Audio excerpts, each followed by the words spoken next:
जय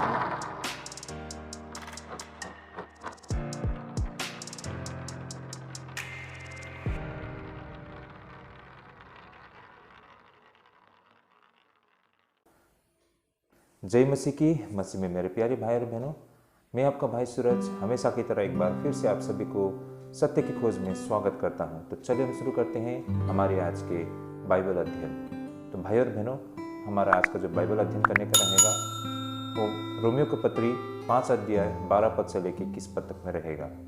काफ़ी रोचक विषय है भाई और बहनों, अंत तक बने रहिएगा। हमारा आज का जो विषय रहेगा वो इस प्रकार है, एक मनुष्य द्वारा तबाह किया जाना और दूसरी मनुष्य द्वारा बचाया जाना। तो किस मनुष्य के द्वारा मानव जाति में तबाही लाई और किस मनुष्य के द्वारा मानव जाति को बचाया गया, आज इस अध्ययन को, इस सोच को, इस विचारधारा को हम समझने के लिए प्रयास करेंगे भाई और बहनों। तो चलिए हम शुरू करते हैं हमारे आज के अध्ययन को। सबसे पहले हम पढ़ लेते हैं वचन, रोमियो की पत्री 5 अध्याय 12 पद से लेकर 21 पद तक में। तो यहाँ पर वचन इस प्रकार लिखा है, इसलिए जैसा एक मनुष्य के द्वारा पाप जगत में आया और पाप के द्वारा मृत्यु आई और इस रीति से मृत्यु सब मनुष्य में फैल गई, इसलिए कि सब ने पाप किया। क्योंकि व्यवस्था के दिए जाने तक पाप जगत में तो था, परंतु जहाँ व्यवस्था नहीं वहाँ पाप गिना नहीं जाता। तो भी आदम से लेकर मूसा तक मृत्यु ने उन लोगों पर भी राज्य किया जिन्होंने उस आदम के अपराध की नाई, जो उस आने वाले का चिन्ह है, पाप न किया। पर जैसा अपराध की दशा है वैसी अनुग्रह के वरदान की नहीं, क्योंकि जब एक मनुष्य के अपराध से बहुत लोग मरे तो परमेश्वर का अनुग्रह और उसका जो दान एक मनुष्य के अर्थात यीशु मसीह के अनुग्रह से हुआ बहुतरे लोगों पर अवश्य ही अधिकाई से हुआ। और जैसे एक मनुष्य के पाप करने का फल हुआ वैसा ही दान की दशा नहीं, क्योंकि एक ही के कारण दंड की आज्ञा का फैसला हुआ, परंतु बहुतरे अपराधों से ऐसा वरदान उत्पन्न हुआ कि लोग धर्मी ठहरे। क्योंकि जब एक मनुष्य के अपराध के कारण मृत्यु ने उस एक ही के द्वारा राज्य किया, तो जो लोग अनुग्रह और धर्म रूपी वरदान बहुतायत से पाते हैं वे एक मनुष्य के अर्थात यीशु मसीह द्वारा अवश्य ही अनंत जीवन के राज्य करेंगे। इसलिए जैसा एक अपराध सब मनुष्य के लिए दंड की आज्ञा का कारण हुआ, वैसा ही एक धर्म का काम भी सब मनुष्य के लिए जीवन के निमित्त धर्मी ठहराए जाने का कारण हुआ। क्योंकि जैसा एक मनुष्य के आज्ञा न मानने से बहुत लोग पापी ठहरे, वैसे ही एक मनुष्य के आज्ञा मानने से बहुत लोग धर्मी ठहरेंगे। और व्यवस्था बीच में आ गई कि अपराध बहुत हो, परंतु जहाँ पाप बहुत हुआ वहाँ अनुग्रह उससे भी कहीं अधिक हुआ। कि जैसा पाप ने मृत्यु फैलाते हुए राज्य किया, वैसा ही हमारे प्रभु यीशु मसीह के द्वारा अनुग्रह भी अनंत जीवन के लिए धर्मी ठहराते हुए राज्य करे। ओके, आमेन। भाई और बहनों, ऐसा माना जाता है कि नए नियम के किसी भी पैसेज का धर्मशास्त्र पर इतना प्रभाव नहीं पड़ा जितना यह पैसेज। और भाई और बहनों, ऐसा माना जाता है कि आधुनिक दिमाग के लिए कोई भी पैसेज को समझना अधिक कठिन नहीं है। भाई और बहनों, ऐसा हम क्यों कहते हैं? जैसे जैसे समय बीत रहा है भाई और बहनों, बाइबल पर उतना ही गहरा अध्ययन हो रहा है। बेशक शुरुआती दौर में बाइबल से जुड़ी जो रहस्य थे उसे समझना मानव जाति के लिए बेहद कठिन था, लेकिन जैसा जैसा समय बीतता गया, लोगों ने अध्ययन करते गए, पवित्र आत्मा ने लोगों को समझ दी, अगुवाई किया। इस तरह बाइबल के जो रहस्य थे उसे लोग धीरे धीरे समझते गए। और आज इतना लोग एडवांस हो चुका है कि काफ़ी हद तक बाइबल के उन रहस्य को समझ पाते। फिर भी ऐसे बहुत सारे बातें हैं जिसे अब भी मानव जाति नहीं समझ सकते हैं, और ऐसा लगता है कि आने वाले समझ में भी समझ नहीं पाएंगे जब तक स्वयं परमेश्वर प्रकट होकर उन सत्य को व्याख्या नहीं करेंगे। लेकिन फिर भी आज से लेकर 2000 साल पहले उसके साथ अगर हम कंपेयर करते हैं तो आज काफ़ी हद तक लोगों ने बाइबल के उन रहस्यों को वो समझ चुके हैं, है ना। तो मेरा कहने का तात्पर्य ये था। लेकिन फिर भी भाई और बहनों, आज जो ये पैसेज हम अध्ययन कर रहे हैं, आज के समय में भी ये पैसेज काफ़ी चैलेंजिंग और काफ़ी कठिन है। और साथ ही भाई और बहनों, यह पैसेज इसलिए कठिन है क्योंकि प्रेरित पौलुस ने स्वयं इसे कठिन तरीके से अभिव्यक्त किया है। उदाहरण के लिए हम देख सकते हैं कि पहला वाक्य अभी समाप्त नहीं हुआ है, लेकिन फिर प्रेरित पौलुस एक और विचार को रखता है। इससे भी अधिक प्रेरित पौलुस उन शब्दों में सोचते और बोलते हैं जो यहूदियों से परिचित थी और उनके लिए पूरी तरह से समझ में आते थे, लेकिन आप और हमारे लिए यह अपरिचित थी। तो मेरी बातों को भी आप लोग यहाँ पर समझ पा रहे होंगे, क्योंकि भाई और बहनों, प्रेरित पौलुस उस संदर्भ में बोल रहे थे जो यहूदी विचारधारा से जुड़ित था भाई और बहनों। तो यही कारण यहूदियों के लिए जो प्रेरित पौलुस जो बातें कह रहे थे उन्हें समझना उससे उनके लिए थोड़ी आसान थी। लेकिन भाई और बहनों, हम गैर यहूदी, हमारे लिए ये बहुत ही चैलेंजिंग है, क्योंकि यहूदी कल्चर और यहूदी जो उनकी सोच थी उससे हमारी सोच, जो हमारे विचारधारा बिल्कुल अलग थी। ना तो उनकी जो ज्योग्राफी बोलिए या उनके ट्रेडिशनल कल्चर बिलीफ हमसे मेल खाती है। तो हमारे लिए काफ़ी चैलेंजिंग है इन बातों को समझना भाई और बहनों। एनीवे भाई और बहनों, अगर हम यदि इस पैसेज के विचार को एक वाक्य में रखें जिसे प्रेरित पौलुस ने शुरुआत में ही लिखने के लिए निर्धारित किया था और जो भटक गया था, तो भाई और बहनों वो इस प्रकार है। आदम के पाप से सभी मनुष्य पापी बन गए और परमेश्वर से अलग हो गया, लेकिन प्रभु यीशु मसीह की धार्मिकता से सभी मनुष्य धर्मी बन गए और परमेश्वर के साथ सभी रिश्ते फिर से बहाल हो गए थे। तो भाई और बहनों, इस पैसेज में जो मूल विषय को यहाँ पर इस प्रकार प्रेरित पौलुस ने रखने के लिए प्रयास की है, जिसे अब हम इसे और भी गहराई से समझने के लिए प्रयास करते हैं। प्रेरित पौलुस ने वास्तव में पहला कुरिन्थियों 5:21 में इसे और अधिक स्पष्ट रूप से कहा था, जैसे कि मनुष्य के लिए मृत्यु आई और फिर मनुष्य के द्वारा मृत्यु का पुनरुत्थान भी आया, क्योंकि जैसे आदम में सभी मरते हैं वैसे ही मसीह में सभी जीवित किए जाएंगे। तो भाई और बहन, इन बातों को हम पहला कुरिन्थियों 15:21 में हमें जान पड़ती है। अब आगे भाई और बहनों, इस पैसेज के शाब्दिक अर्थ को समझने के लिए हम प्रयास करते हैं। तो इसकी शुरुआत भाई और बहनों, हम 5 अध्याय 12 से लेके 14 पद तक पहले हम देखते हैं। आइए हम पहले इसे एक बार फिर से पढ़ लेते हैं। 12 पद से लेके 14 पद तक में जैसे यहाँ लिखा है, इसलिए जैसा एक मनुष्य के द्वारा पाप जगत में आया और पाप के द्वारा मृत्यु आई, और इस रीति से मृत्यु सब मनुष्य में फैल गई, इसलिए कि सबने पाप किया। क्योंकि व्यवस्था के दिए जाने तक पाप जगत में तो था, परंतु जहाँ व्यवस्था नहीं वहाँ पाप गिना नहीं जाता। तो भी आदम से लेकर मूसा तक मृत्यु ने उन लोगों पर भी राज्य किया जिन्होंने उस आदम के अपराध की नाई, जो उस आने वाले के चिन्ह है, पाप न किया। तो भाई और बहनों, यहाँ पर हम देख पाते हैं कि आदम ने पाप किया था क्योंकि उसने परमेश्वर की आज्ञा का पालन नहीं किया था। इन बातों को हम समझ पाते हैं। अदन के बगीचे में एक विशेष पेड़ था उस समय भाई और बहनों।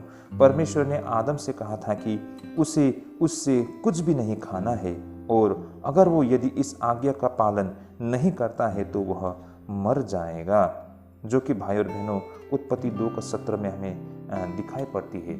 जैसे कि यहाँ पर लिखा है, मैं इन बातों को पढ़ता हूँ, पर भले या बुरे ज्ञान का जो वृक्ष है उसका फल तू कभी न खाना, क्योंकि जिस दिन तू उसका फल खाए उसी दिन अवश्य मर जाएगा। तो ये बातें परमेश्वर ने आदम से बड़ी स्पष्टता से कही थी। और उसी तरह भाई और बहनों, परमेश्वर की आज्ञा को पालन न करने का परिणाम मृत्यु था, जो कि उत्पत्ति 3:19 में बिल्कुल स्पष्ट तरह से बताया गया। जैसे यहाँ लिखा है, और अपने माथे के पसने की रोटी खाया करेगा और अंत में मिट्टी में मिल जाएगा, क्योंकि उसी में से निकाला गया है।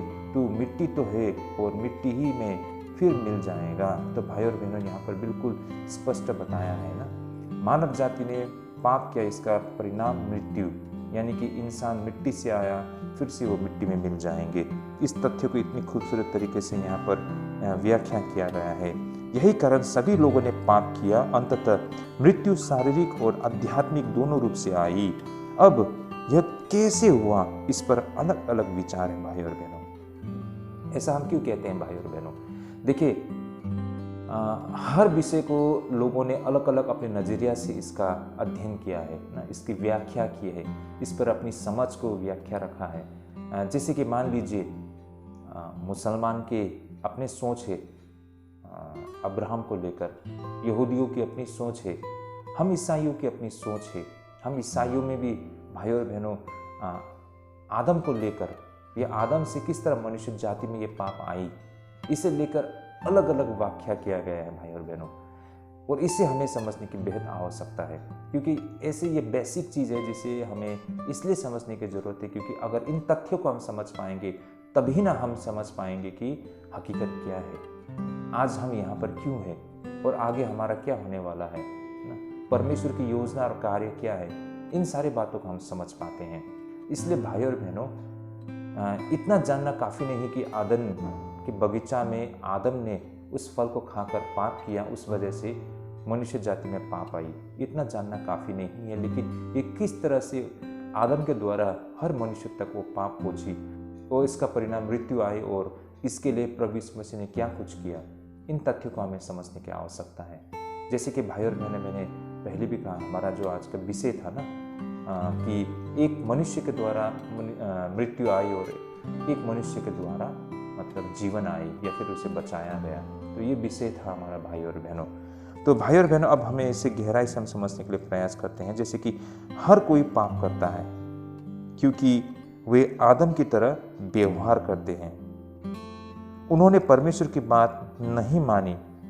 हर किसी का स्वभाव आदम जैसा ही है।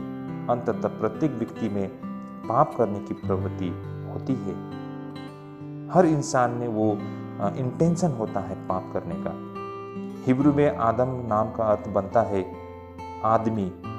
मैं फिर से एक बार कहता हूँ, हिब्रू भाषा में आदम नाम का अर्थ बनता है आदमी। यही कारण आदम अतीत के एक व्यक्ति से कहीं अधिक है, इसलिए सभी लोग एक जैसे हैं। अंततः हर कोई आदम के समान पाप करता है। अध्याय 5 का 16 में भाई और बहनों यहाँ पर लिखा गया है, और जैसा एक मनुष्य के पाप करने का फल हुआ वैसा ही दान की दशा नहीं, क्योंकि एक ही के कारण दंड की आज्ञा का फैसला हुआ, परंतु बहुत सारे अपराधों से ऐसा प्रदान उत्पन्न हुआ कि लोग धर्मी ठहरे। तो भाई और बहनों, अध्याय 5 का 16 में प्रेरित पौलुस ने दिखाया कि आदम का पाप कई पापों में से पहला था। आदम ने पहली बार पाप किया था और तब से हर कोई पाप करता आ रहा है। तो इस तरह हर कोई दोषी है भाई और बहनों। भाई और बहनों, परमेश्वर ने मूसा को व्यवस्था देने से पहले से भी संसार में पाप था, लेकिन व्यवस्था ने लोगों को पाप की प्रकृति को अधिक स्पष्ट रूप से पहचानने में सक्षम बनाया था।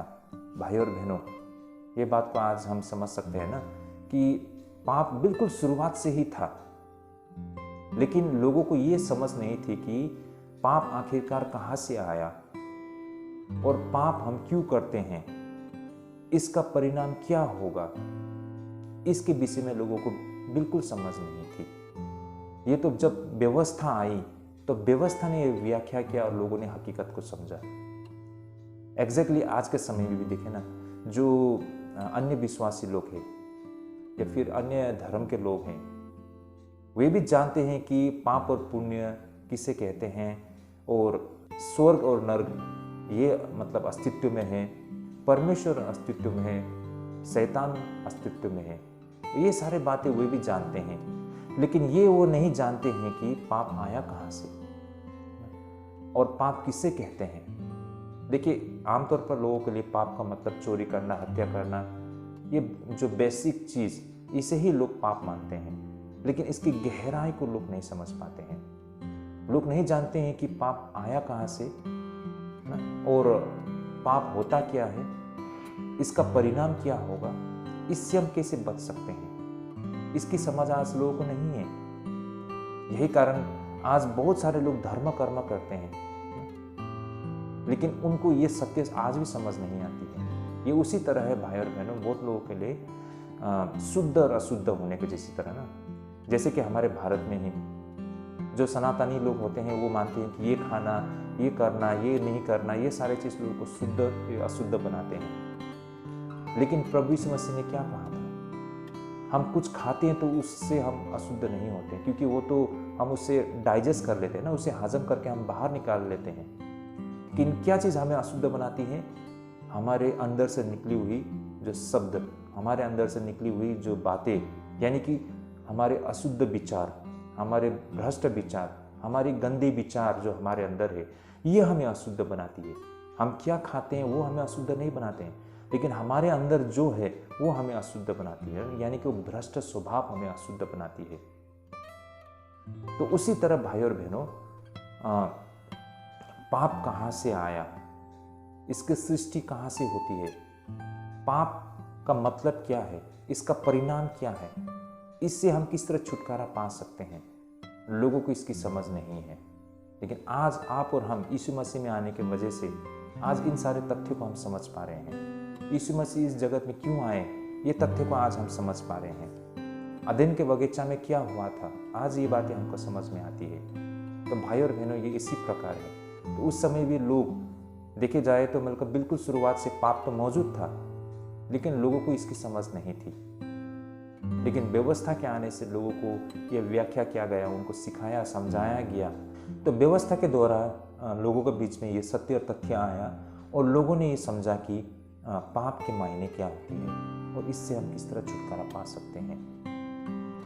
अब आगे हम 15 से लेके 19 पद में देखते हैं। आइए मैं इसे पढ़ भी लेता हूँ।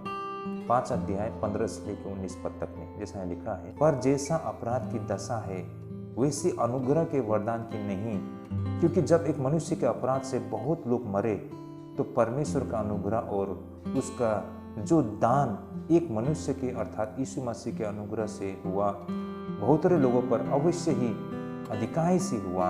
और जैसा एक मनुष्य के पाप करने का फल हुआ वैसा ही दान की दशा नहीं, क्योंकि एक ही कारण दंड की आज्ञा का फैसला हुआ, परंतु बहुत सारे अपराधों से ऐसा वरदान उत्पन्न हुआ कि लोग धार्मिक ठहरे। क्योंकि जब एक मनुष्य के अपराध के कारण मृत्यु ने उस एक ही के द्वारा राज्य किया, तो जो लोग अनुग्रह और धर्म रूपी वरदान बहुतायत से पाते हैं वे एक मनुष्य के अर्थात यीशु मसीह के द्वारा अवश्य ही अनंत जीवन में राज्य करेंगे। इसलिए जैसा एक अपराध सब मनुष्य के लिए दंड की आज्ञा का कारण हुआ, वैसा एक धर्म का काम भी सब मनुष्य के लिए जीवन के निमित्त धार्मिक ठहराए जाने का कारण हुआ। क्योंकि जैसा एक मनुष्य की आज्ञा न मानने से बहुत लोग पापी ठहरे, वैसे एक मनुष्य की आज्ञा मानने से बहुत लोग धर्मी ठहरेंगे। तो भाई और बहनों, ये 15 से लेकर 19 पद में हम देख सकते हैं, यहाँ पर आदम ने वही करना चुना जो वो करना चाहता था, लेकिन मसीह का उपहार आया, उसने वही किया जो परमेश्वर चाहता था। आदम का एक पाप के कारण परमेश्वर का न्याय आया। आदम दोषी था, इसके बाद लोगों ने बहुत बार पाप किया, लेकिन यीशु मसीह की मृत्यु लोगों को धर्मी बनाने के लिए पर्याप्त था। उसे कई बार मरने की जरूरत बिल्कुल नहीं थी, जैसे कि इब्रानियों की पत्री 9 अध्याय 28 पद में इस प्रकार लिखा है। भाई और बहनों, वैसे ही मसीह भी बहुतों के पापों को उठा ले जाने के लिए एक बार बलिदान हुआ, और जो लोग उसकी बाट जोड़ते हैं उनके उद्धार के लिए दूसरी बार बिना पाप के दिखाई देगा। ओके, आमेन। इस तरह प्रभु यीशु मसीह की मृत्यु पाप के लिए एक उत्तम बलिदान थी। भाई और बहनों, जो लोग परमेश्वर का उपहार स्वीकार करते हैं वे यीशु के साथ उसके राज्य में शासन करेंगे और फिर अंत में परमेश्वर मृत्यु को हरा देगा।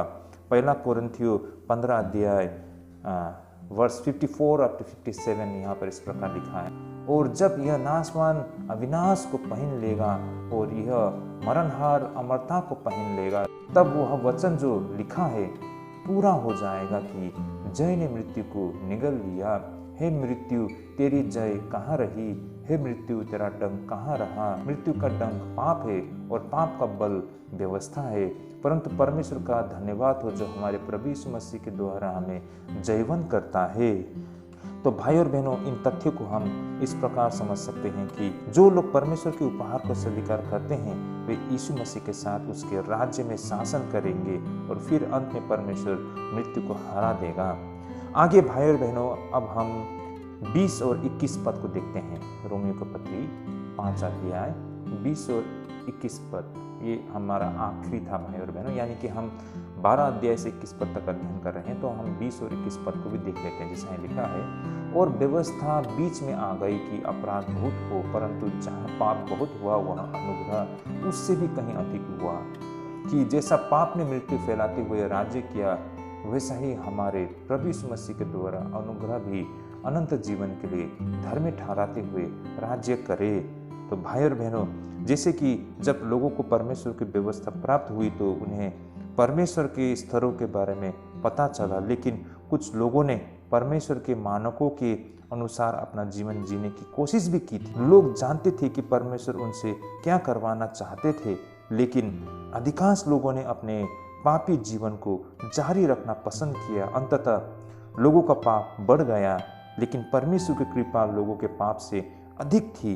परमेश्वर के पास लोगों को पाप की शक्ति से बचाने का एक अद्भुत योजना थी। परमेश्वर ने यीशु को क्रूस पर मरने के लिए भेजा था। भाई और बहन, हम सब जानते हैं कि परमेश्वर ने अपनी योजना के तहत प्रभु यीशु मसीह को क्रूस पर मरने के लिए भेजा था। यूहन्ना रचित सुसमाचार 3 अध्याय 16 पद में इन बात को बड़ी स्पष्टता से बताई गई है। जैसा लिखा है, क्योंकि परमेश्वर ने जगत से ऐसा प्रेम रखा कि उसने अपना एकलौता पुत्र दे दिया, ताकि जो कोई उस पर विश्वास करे वो नाश न हो परंतु अनंत जीवन पाए। तो परमेश्वर ने ऐसा अपनी महान कृपा, दूसरे शब्दों में अपनी दयालुता के कारण किया था, और वह कार्य लोगों को धर्मी बनाने के लिए पर्याप्त था। यह उस पर भरोसा करने वाले प्रत्येक व्यक्ति को उद्धार दिलाने के लिए बिल्कुल पर्याप्त थी। भाई और बहनों, आइए भाई और बहनों, अब हम 2 बुनियादी यहूदी विचार है जो जिसके प्रकाश में यह पैसेज हमें पढ़ना चाहिए या फिर समझना चाहिए। आइए हम इसे जानने के लिए प्रयास करते हैं। पहला तो इस पैसेज से हम एकजुटता के विचार को समझ पाते हैं। यहाँ पर प्रेरित पौलुस जो भी बातें व्याख्या करना चाहते हैं ना, इस पैसेज के द्वारा जो भी बातें उन यहूदियों के समक्ष रखने जा रहे हैं, उसमें से सबसे पहली तथ्य हम क्या समझ पाते हैं? टुगेदरनेस, एकजुटता। इस चीज को दिखाने के लिए प्रयास किया है कि आदम के द्वारा हम मनुष्य जाति तक में, हर वो इंसान तक में पाप किस तरह आया। इसका मूल सिद्धांत प्रेरित पौलुस जो रख रहे हैं वो ये है एकजुटता। इसे हम समझने के लिए प्रयास करते हैं। जैसे कि यहूदियों ने वास्तव में कभी भी स्वयं को एक व्यक्ति के रूप में नहीं देखते थे, बल्कि हमेशा से एक जाति या एक परिवार या फिर एक राष्ट्र के हिस्से के रूप में वे सोचा करते थे, जिसके अलावा उनकी कोई वास्तविक अस्तित्व नहीं थी। उदाहरण के लिए इन बातों को हम और भी स्पष्ट तरीके से समझने के लिए मैं आप सभी के सामने एक ऑस्ट्रेलिया के आदिवासी का उदाहरण रखना चाहता हूँ। मान लीजिए किसी भी ऑस्ट्रेलिया के जो आदिवासी होते हैं, जो ट्राइबल होते हैं, वहाँ के जो जनजाति होते हैं, अगर उनसे आप उनका नाम पूछते हैं तो वो अपनी जनजाति या फिर अपने कबीले के नाम बताया करते हैं। वो स्वयं को एक व्यक्ति के रूप में नहीं बल्कि एक समाज के सदस्य के रूप में वो सोचा करते हैं। भाई और बहनों, मेरी बातों को आप लोग समझ पा रहे होंगे। जो ऑस्ट्रेलिया के जो जनजाति होते हैं, जो ट्राइबल्स होते हैं, उनके नाम को अगर पूछते हैं तो वो अपने नाम के साथ अपने समुदाय या फिर अपनी जाति के नाम को भी जोड़ते हैं, और ये दिखाना चाहते हैं कि वो उस जाति का, उस समुदाय से हैं। ये मतलब दिखाता है कि वो अपनी जाति से कितना मजबूती से जुड़ा हुआ है। एग्जैक्टली यही चीज हमारे यहाँ भी हम एक्सपीरियंस करते हैं।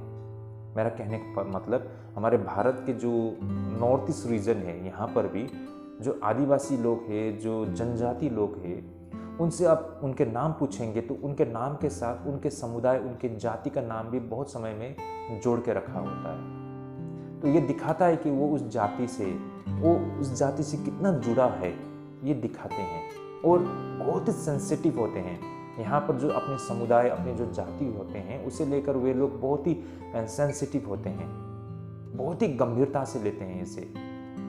वो आपस में इतने मिले होते हैं, इतने जुड़े होते हैं कि अपने जाति, अपने समुदाय के लिए सब कुछ करने के लिए तैयार होता है।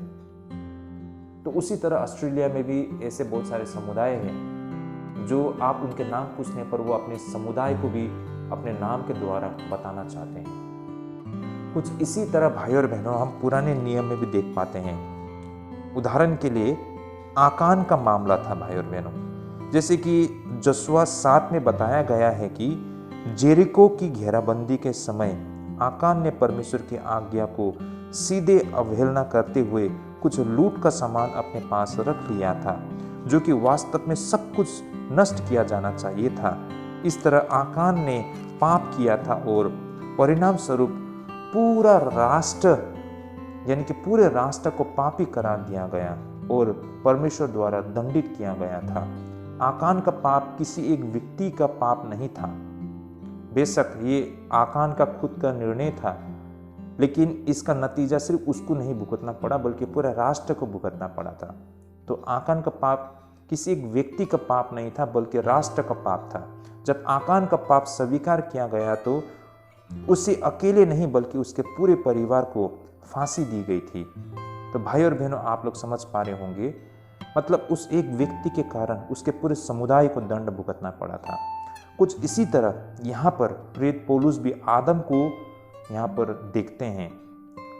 मतलब जो सिद्धांत, जो विचारधारा आदम को लेकर यहूदियों को थी या उनकी समझ के तहत प्रेरित पौलुस आदम को उनके समक्ष रख रहे हैं कि किस तरह आदम, हर वो इंसान मनुष्य तक में पाप ऑटोमेटिकली पहुंचते हैं। आदम कोई व्यक्ति नहीं था, वो मानव जाति में से एक था और क्योंकि वह मानव जाति में से एक था, उसका पाप सभी मनुष्यों का पाप था। प्रेरित पौलुस कहते हैं कि सभी मनुष्य ने आदम में पाप किया और यदि हमें कभी यहाँ प्रेरित पौलुस के विचार को समझना है तो हमें पूरा यकीन होना चाहिए कि उसका क्या मतलब है। भाइयों और बहनों, ईसाई चिंतन के पूरे इतिहास में आदम के पाप और मानव जाति के पाप के बीच संबंध की एक अवधारणा की अलग अलग तरीके से व्याख्या करने का प्रयास किया गया है। पहला तो इस पैसेज का अर्थ यह निकलता है कि या फिर निकलाया गया है कि प्रत्येक मनुष्य का अपना आदम है। मैं फिर से कहता हूँ, प्रत्येक मनुष्य का अपना आदम है। इसका वास्तव में मतलब यह है कि जैसे आदम ने पाप किया वैसे ही सभी मनुष्य ने पाप किया है, लेकिन आदम के पाप और मानव जाति के पाप के बीच कोई वास्तविक संबंध नहीं है।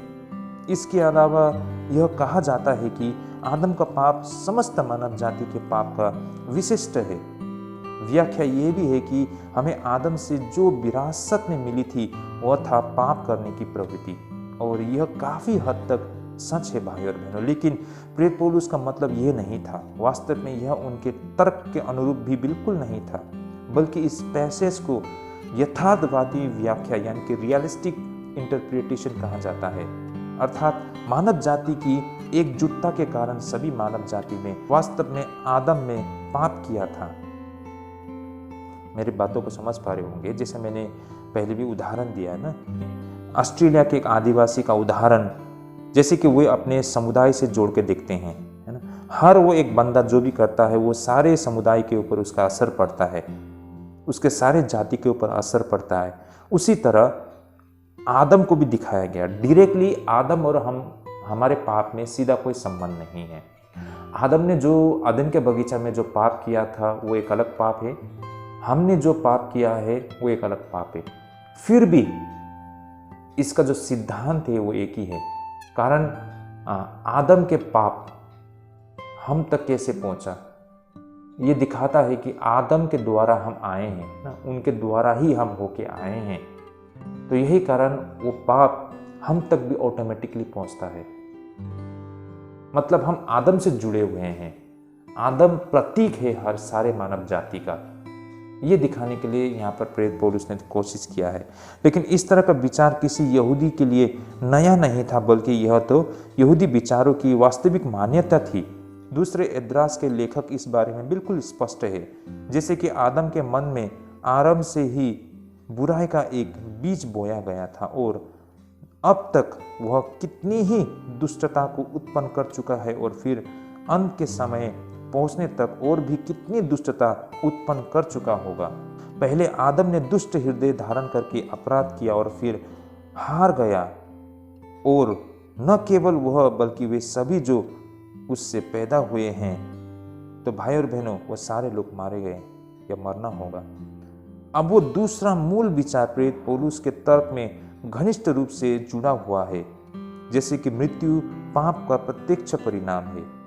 यह यहूदी मान्यता थी कि यदि आदम ने पाप न किया होता तो मनुष्य अमर होता। सिराज 2:23 में लिखा है कि एक महिला पाप की शुरुआत थी और उसके माध्यम से सभी मरते थे। द बुक ऑफ विजडम में कहा गया है, परमेश्वर ने मानव को अमरता के लिए बनाया था और उसे अपनी उचित प्रगति की छवि में बनाई थी, लेकिन शैतान की ईर्ष्या ने मृत्यु को दुनिया में प्रवेश कराई गई। भाई और बहनों, यहूदी विचार में पाप और मृत्यु अभिन्न रूप से जुड़े हुए हैं और यही हम 12 से 14 पद में भी प्रेरित पौलुस की घनिष्ठ और कठिन विचार में हमको दिखाई पड़ती है। हम इन विचारों को एक श्रृंखला में उनके विचार का पता लगा सकते हैं।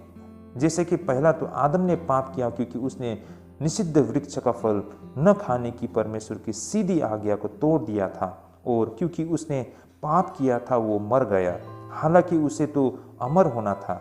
व्यवस्था मूसा के समय तक नहीं आया था। भाई और बहनों, जब तक कोई व्यवस्था नहीं था, व्यवस्था को कोई उल्लंघन भी नहीं हो सकता था। कहने का तात्पर्य यह है कि कोई पाप नहीं हो सकता था।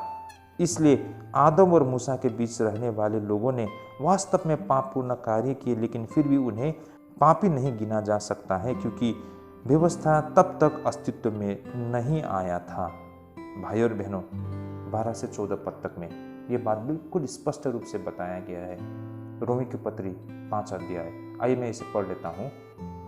जैसा यहाँ लिखा है, इसलिए जैसा एक मनुष्य के द्वारा पाप जगत में आया और पाप के द्वारा मृत्यु आई और इस रीति से मृत्यु सब मनुष्य में फैल गई, इसलिए कि सबने पाप किया। क्योंकि व्यवस्था के दिए जाने तक पाप जगत में तो था, परंतु जहाँ व्यवस्था नहीं वहाँ पाप गिना नहीं जाता। तो भी आदम से लेकर मूसा तक मृत्यु ने उन लोगों पर भी राज्य किया जिन्होंने उस आदम के अपराध की नाई, जो उस आने वाले का चिन्ह है, पाप न किया।